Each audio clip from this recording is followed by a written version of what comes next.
The Pacific War had reached its most intense phase.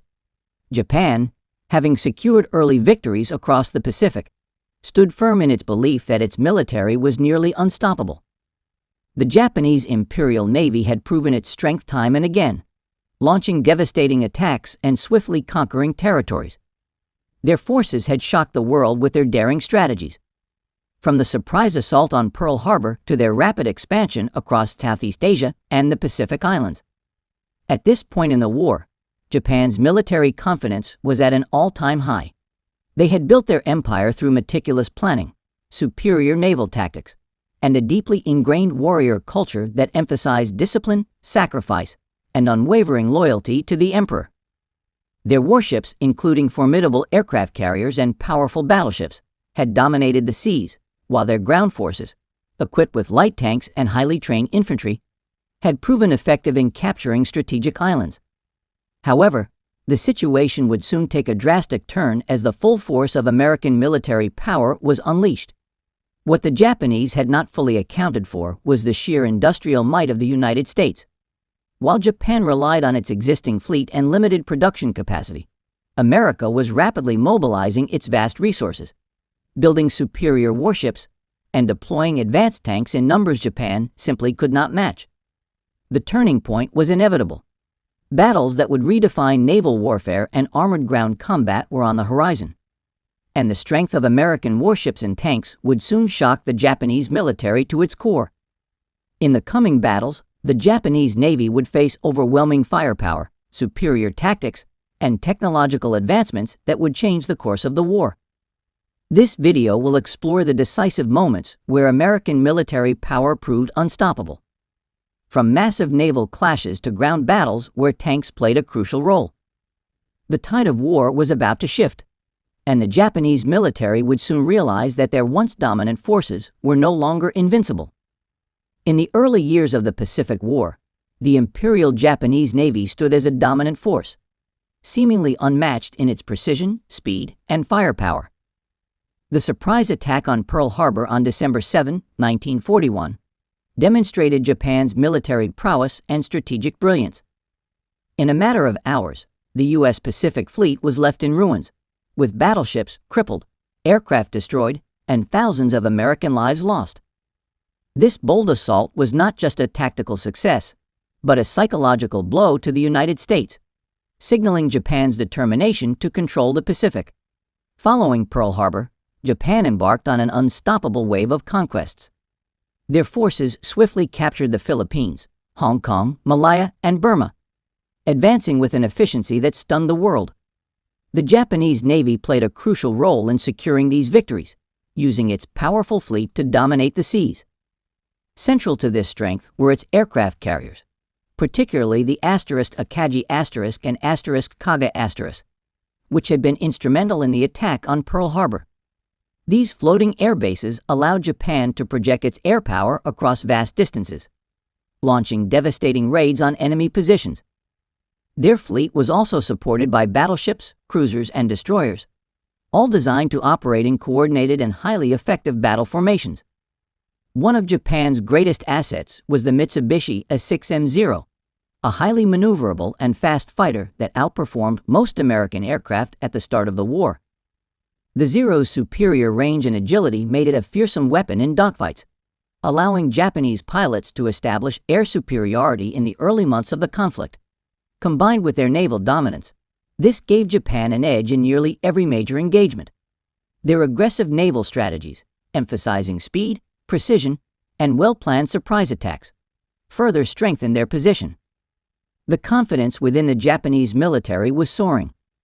Victories came swiftly, and they firmly believed that their tactics, technology, and warrior spirit would keep them ahead of their enemies. However, this confidence would soon be tested in ways they had not anticipated. While Japan had focused on launching quick and decisive campaigns, they underestimated the sheer industrial power of the United States. America was not only capable of replacing its losses, but could do so at an unprecedented scale. What the Japanese Navy saw as dominance would soon be challenged by a military force that could outproduce, outgun, and outmaneuver them. The stage was set for a clash that would reshape the Pacific theater of war. As the war progressed, the United States began to unleash its full industrial might, producing warships at an astonishing rate. Unlike Japan, which struggled with limited resources and shipbuilding capacity, the U.S. had an almost limitless ability to manufacture weapons of war. Massive shipyards across the country worked around the clock, churning out new warships faster than Japan could destroy them. This rapid production allowed the U.S. Navy to recover from early losses and soon surpass the Japanese fleet in both quantity and quality. The American war machine was now fully operational, and it was only a matter of time before the balance of power shifted. A key factor in this transformation was the introduction of powerful new warships that dwarfed Japan's aging fleet. The Iowa-class battleships became symbols of American naval dominance, combining immense firepower, speed, and armor protection. These battleships, equipped with 9 16-inch guns capable of launching massive shells over 20 miles, posed a formidable threat to any enemy vessel. Meanwhile, the Essex-class aircraft carriers changed the nature of naval warfare. These carriers, larger and more advanced than their Japanese counterparts, allowed the U.S. Navy to launch waves of aircraft deep into enemy territory, overwhelming Japanese defenses with relentless attacks. Unlike Japan's carriers, which were difficult to replace, the U.S. was building Essex-class carriers at an unprecedented pace, ensuring a continuous supply of fresh reinforcements. Among the most significant warships of the conflict was the U.S. Enterprise, which played a crucial role in numerous battles, including Midway and Guadalcanal. Nicknamed the Gray Ghost for its ability to survive even the most intense attacks, Enterprise became a symbol of American resilience and power. Then there was the USS Missouri, a battleship that would later witness the surrender of Japan, marking the official end of the war. These vessels, along with countless destroyers, submarines, and cruisers, gave the U.S. Navy an overwhelming advantage on the seas. Beyond its superior fleet, the U.S. Navy also adapted its strategies to effectively counter Japanese tactics. American commanders learned from early defeats and developed new methods to outmaneuver their opponents. One key innovation was the use of carrier task forces, where multiple aircraft carriers operated together, supported by escorting destroyers and cruisers. This approach maximized air power and provided a protective shield against enemy attacks. Additionally, advances in radar technology gave the U.S. a crucial edge in detecting enemy ships and aircraft before they could strike, neutralizing Japan's reliance on surprise attacks. The U.S. also mastered amphibious warfare, enabling rapid island-hopping campaigns that cut off Japanese strongholds and isolated their forces. With its expanding fleet, superior technology, and evolving strategies, the U.S. Navy was no longer playing defense. It was now on the offensive, ready to take the fight to Japan and reclaim control of the Pacific. The days of Japanese naval dominance were coming to an end, and soon, the once mighty Imperial Navy would find itself outmatched, outgunned, and unable to stop the relentless advance of American forces. Japan entered World War II with a military strategy that heavily emphasized naval and air power. When it came to land warfare, Japanese forces relied on mobility, infantry tactics, and lightly armored vehicles rather than heavily armed tanks. Their primary tank, the Type 95 Hugo, was fast and effective against poorly equipped enemies, but was never designed to withstand direct combat with heavier tanks. Weighing just over 7 tons, the Hugo featured thin armor and a 37mm main gun, which was sufficient against infantry, but nearly useless against well-armored opponents. At the start of the war, Japan's tank doctrine worked well against weaker forces in China and early Pacific campaigns. But everything changed when they encountered American armor. The United States, unlike Japan, recognized the importance of tank warfare early on and mass-produced the M4 Sherman, one of the most versatile and reliable tanks of the war. The Sherman was heavier, stronger, and far more resilient than any tank Japan had in its arsenal. Weighing nearly 30 tons, the M4 featured a 75mm gun capable of destroying enemy bunkers, anti-tank positions, and light armor with ease. Its thicker armor made it nearly invulnerable to most Japanese anti-tank weapons, allowing American forces to advance with overwhelming confidence.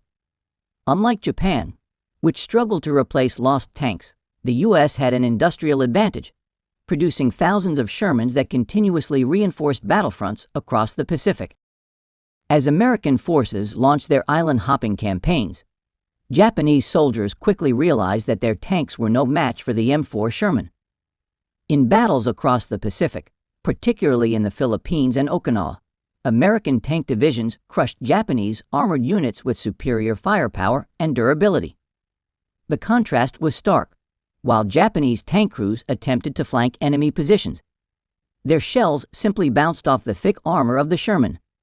Meanwhile, American tank crews could destroy Japanese tanks with a single shot. In the Philippines, the lack of Japanese armored power became painfully evident.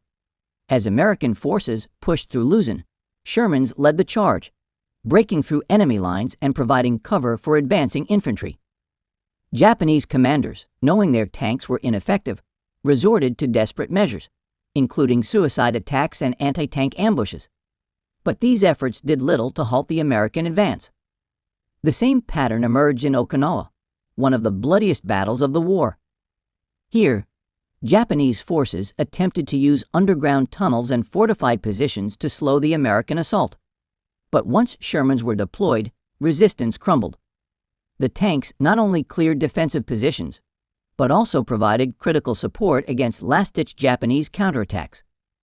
The psychological impact of American tanks was just as significant as their battlefield effectiveness. Japanese soldiers, who had been trained to believe in their military superiority, were now witnessing their own armor being effortlessly destroyed.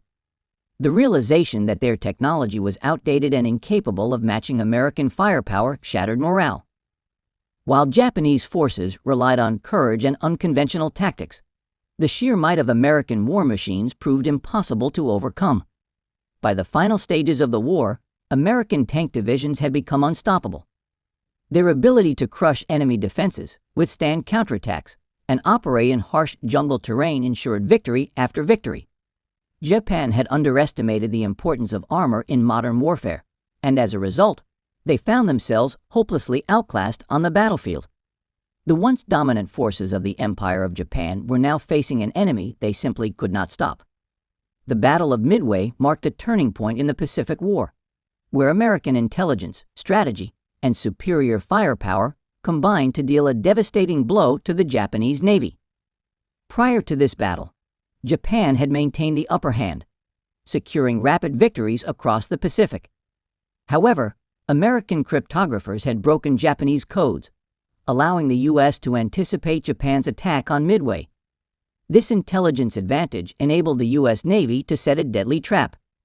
As Japanese aircraft carriers *Akagi*, *Kaga*, *Soryu*, and *Hiryu* launched their air raids, American forces struck back with pinpoint precision. Dive bombers from the U.S. Enterprise and U.S. Yorktown caught the Japanese carriers off guard, unleashing a wave of destruction that left all four carriers ablaze.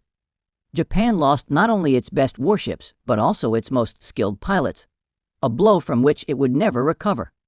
The battle exposed a critical weakness. Japan could not replace its losses as quickly as the U.S. could. From this point forward, the Japanese Navy was forced onto the defensive, no longer able to dictate the terms of engagement.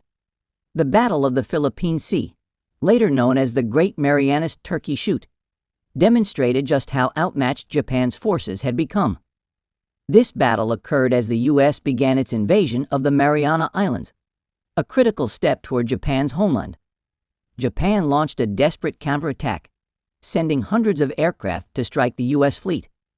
However, American pilots, equipped with superior training, radar guidance, and advanced aircraft like the F-6F Hellcat, annihilated the attacking force. Within hours, nearly 400 Japanese planes were shot down, while the U.S. suffered minimal losses. The battle crippled Japan's air power, leaving their remaining fleet vulnerable. Without experienced pilots or effective air cover, Japan's aircraft carriers became easy targets for American bombers, further cementing U.S. naval dominance. The Battle of Lake Gulf was the largest naval battle in history and marked the decisive collapse of Japan's naval power. As American forces prepared to liberate the Philippines, Japan launched a desperate all-out assault to stop them. The battle saw a series of engagements across multiple locations, with Japanese forces attempting to lure the U.S. Navy away from the landing zones. However, the plan failed. American battleships and aircraft carriers unleashed overwhelming firepower, sinking multiple Japanese carriers, battleships, and cruisers. It was in this battle that Japan resorted to using kamikaze attacks in an attempt to slow the U.S. advance. Though these suicide strikes inflicted damage, they were not enough to change the course of the battle. By the end of Leyte Gulf, the Imperial Japanese Navy had been shattered. The once mighty fleet was now a shadow of its former self, incapable of mounting any serious challenge to American forces. The final major land battles of the Pacific War, Iwo Jima and Okinawa, showcased the full destructive power of American military forces. These battles were among the bloodiest of the war, as Japanese defenders refused to surrender, fighting to the last man. At Iwo Jima, American warships bombarded the island for days, softening enemy defenses before the Marines landed. However, Japanese forces had built a vast network of underground tunnels, allowing them to continue resistance despite the relentless shelling. American tanks, particularly the M4 Sherman, played a critical role in clearing fortified positions, using flamethrowers and heavy artillery to root out defenders. The sheer might of U.S. warships and tanks ensured victory, but at a high cost. The Battle of Okinawa was even more brutal. As American forces landed, they faced waves of kamikaze attacks, artillery barrages, and fanatical resistance from Japanese troops.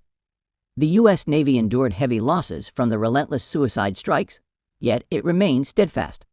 Offshore, battleships and aircraft carriers pounded enemy positions, while on land, tanks and infantry units crushed Japanese defensive lines. By the time the battle ended, over 100,000 Japanese troops had been killed, and Okinawa was firmly under American control. The overwhelming display of American firepower in these battles made it clear that Japan had no hope of stopping the U.S. advance. With the Japanese Navy decimated and ground forces unable to resist superior tanks and firepower, the war was nearing its inevitable conclusion. At the start of the war, the Japanese military carried an air of invincibility, fueled by early victories and a deeply ingrained belief in their warrior spirit. The stunning success of the Pearl Harbor attack, the rapid conquests in Southeast Asia, and the dominance of their navy gave them confidence that they could maintain superiority over the United States. However, as the war progressed, this confidence began to crack. The turning of the tide at Midway, the loss of air superiority at the Battle of the Philippine Sea, and the devastating defeat at Leyte Gulf forced Japanese leaders to confront a harsh reality. Their forces could no longer match the industrial and military might of the United States. The realization that Japan could not compete with American production and firepower led to a growing sense of desperation. Aircraft carriers, battleships, and experienced pilots were being lost at a rate Japan simply could not replace. American factories, untouched by war, were churning out warships, aircraft, and tanks in staggering numbers. Every Japanese warship sunk was an irreplaceable loss, while the U.S. could quickly deploy new carriers and battleships to the battlefield. This imbalance created deep frustration and anxiety among Japanese military leaders, who struggled to find a strategy that could turn the war back in their favor. As traditional naval and air warfare became unsustainable for Japan, military leaders resorted to increasingly desperate tactics. This desperation was most evident in the adoption of *kamikaze* attacks. With no hope of winning a conventional war, Japan turned to suicide missions as a last-ditch effort to inflict as much damage as possible on the advancing American fleet. Young pilots were trained to crash their planes directly into enemy warships, sacrificing their lives in an attempt to slow down the U.S. advance. While these attacks managed to damage some American vessels, they were not enough to change the outcome of the war. The U.S. Navy had the resources to repair and replace damaged ships, while Japan was bleeding itself dry with every mission. On the ground, a similar shift in mentality occurred. Japanese commanders, once confident in their ability to defend the empire, began to see their positions erode one by one. The sheer force of American firepower on islands like Saipan, Iwo Jima, and Okinawa left Japanese officers in a state of shock. Their defenses, which they once believed to be impenetrable, were being shattered by relentless airstrikes, tank assaults, and naval bombardments. As losses mounted and reinforcements became scarce, many officers found themselves grappling with a growing sense of hopelessness. The belief in ultimate victory was fading, replaced by the grim acceptance that Japan was now fighting a war of survival. The fear and uncertainty at the highest levels of command only grew as American forces closed in on the Japanese mainland. Reports from the battlefield painted a bleak picture. Entire divisions were being wiped out, aircraft carriers were being sunk with alarming regularity, and morale among troops was plummeting. The once proud Imperial Japanese Navy had been reduced to scattered remnants, unable to launch any significant offensive operations. With each passing battle, it became clear that Japan's military was no longer in control of its own fate. The overwhelming power of American warships, tanks, and air support had left Japan with no viable path to victory, setting the stage for the final, desperate defense of the homeland. By the final months of World War II, Japan's navy and army were in ruins, unable to recover from the overwhelming losses suffered at the hands of American forces. The battles of Midway, Leyte Gulf, and the relentless island-hopping campaign had shattered Japan's once mighty fleet. The Imperial Japanese Navy, which had started the war as a dominant force in the Pacific, was reduced to scattered remnants, incapable of mounting any meaningful resistance. Aircraft carriers, battleships, and destroyers had been sunk in staggering numbers, and the once feared Zero fighters were no match for superior American aircraft. Without the ability to control the seas, Japan was effectively cut off from its resources and reinforcements, further sealing its fate. On land, American tanks had proven to be a decisive factor in securing victory. The Japanese military, which had relied on lightly armored and outdated tanks, found itself completely outmatched by the M4 Sherman and other American armored vehicles. Battles in the Philippines, Iwo Jima, and Okinawa demonstrated how American firepower and mobility could overwhelm Japanese defensive positions. Even Japan's most determined soldiers could not withstand the combined might of American tanks, artillery, and air support. The last-ditch defensive efforts, including kamikaze attacks and suicidal infantry charges, only served to highlight Japan's desperation. With the destruction of Japan's fleet and the fall of key island strongholds, American forces prepared for the final invasion of the Japanese mainland. However, before that could happen, the war was brought to a sudden and devastating end with the atomic bombings of Hiroshima and Nagasaki in August 1945. Japan's surrender shortly afterward marked the conclusion of one of the most brutal conflicts in history. American warships and tanks had played a central role in securing victory, demonstrating the overwhelming power of industrial strength combined with advanced military strategy. The aftermath of the war brought significant changes to global military doctrine. The United States emerged as the world's dominant naval power, with its aircraft carriers and battleships proving their effectiveness in modern warfare. The lessons learned from tank battles in the Pacific also influenced future military developments, emphasizing the importance of armored warfare and combined arms operations. Japan, once a fierce military empire, was completely demilitarized and placed under American occupation, leading to a dramatic shift in its role on the world stage. The events of the Pacific War served as a powerful lesson in the importance of technological superiority, industrial capacity, and strategic adaptability. The sheer strength of American warships and tanks not only won the war, but also reshaped the future of military conflicts. The shock that the Japanese military experienced when facing this overwhelming force remains a defining moment in history, marking the end of an era and the beginning of a new global order.